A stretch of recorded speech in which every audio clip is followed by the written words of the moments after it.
You want reimbursement by the millions? Are you sure? So, this is the secret. Do not rely on your doctor's documentation. Do not blame them. They are the victims here.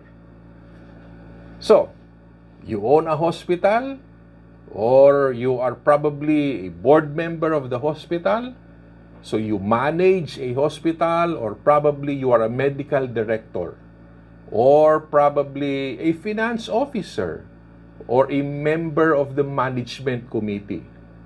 So you're expecting payment from PhilHealth.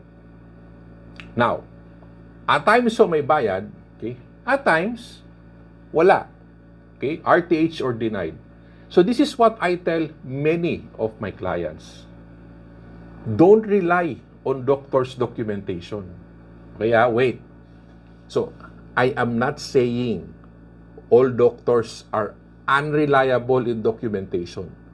Now, unfortunately, okay, many of them are problematic. But again, not all.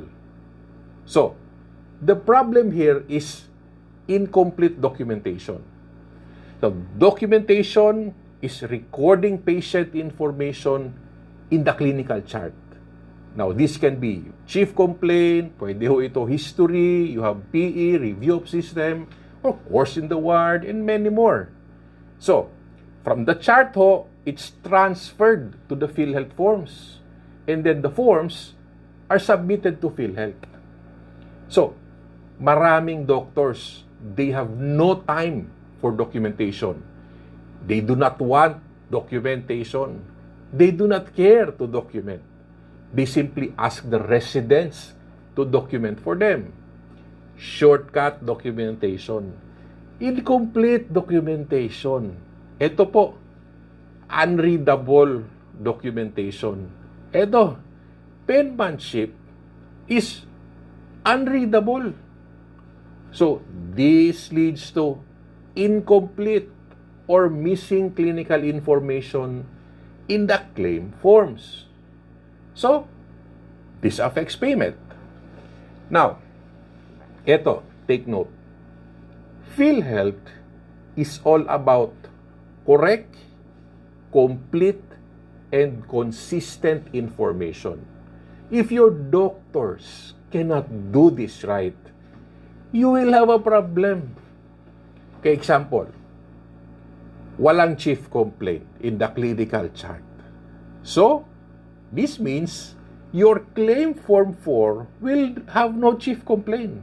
The result, okay, questionable admissibility. So, there is a chance denied non-compliance to the standard of care. Next example, okay, there's no history of the present illness or the HPI is shortcut.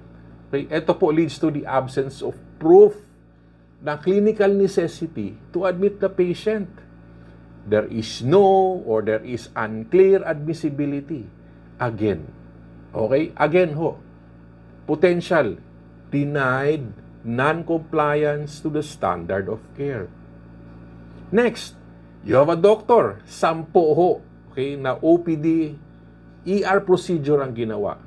Probably suturing several times, there is debridement, or there is a close reduction, whatever it is. So, the problem, the doctor did not fill up the ER clinical forms. Clinical history, wala. Orders, wala. So, missing orders means the claim forms will be incomplete. So, what is the result? Okay, you have probably RTH, or you will have a denied claim. Ito, the surgeon performed an open reduction. Now, issue, the surgeon does not want to make an OR technique. Forgot to make the OR technique, shortcut ang OR technique, evades the OR technique, delays in making the OR technique. Now, whatever reason it may be, it delays the claims processing or it actually ends up RTH or denied. So here, the doctor manages a toxic patient, intubated, ICU, septic on the 10th hospital day. So, the medical consultant asks the residents, okay, make the CFR for me. The residents, okay, does not care about the CFR. Ito, the resident doctor is also untrained. So the claim eventually gets denied. Non-compliance to standard of care. Now, these are just some of the many scenarios. So, ang question, why does this happen?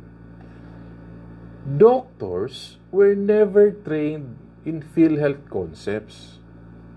Not in medical school, not in residency, zero idea. Do not rely on doctors' documentation. Do not blame them. They are the victims here.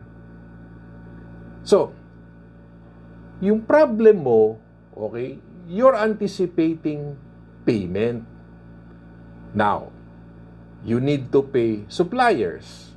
You need money for salaries, bayad ng utilities, loan obligation, okay, bonus, and others. But you are not confident with your claims. So if you want millions, you need to do the following. Okay? 1. Pre-screen your claim. Review the documentation of your doctor. Read. Basahin nyo po. Does it make sense? Okay?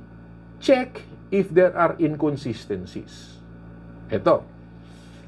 Final diagnosis po and the case rate 1 is CAP-MR. So, check if the documentation matches CAP-MR. History, PE, the clinical management, does it match CAP-MR?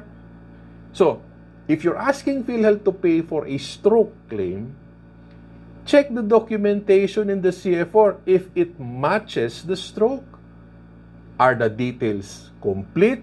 Okay? Is it well documented? Never transmit a claim without screening it. Okay, 2. Ito. Train your doctors. Common sense ho yan. So the first step to millions is reduce the RTH and then reduce the denied. You want millions, invest in training doctors. There is no shortcut here.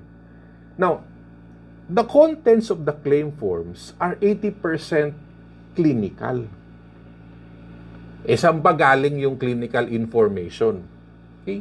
Most of it comes from the doctors. Dahil sa kanila, okay, galing ho yung laman ng ipapadala ninyong claims. Sila ho yung priority na turuan. So, train your doctors on the following. Ito po rules on case rate. Rules ng medical audit. Okay, yung pangatlo, clinical documentation improvement or the CDI. Okay, 4 ho. Rules on the claim form 4. You have rules on PhilHealth accreditation and 6, legal. Sobrang dami ba?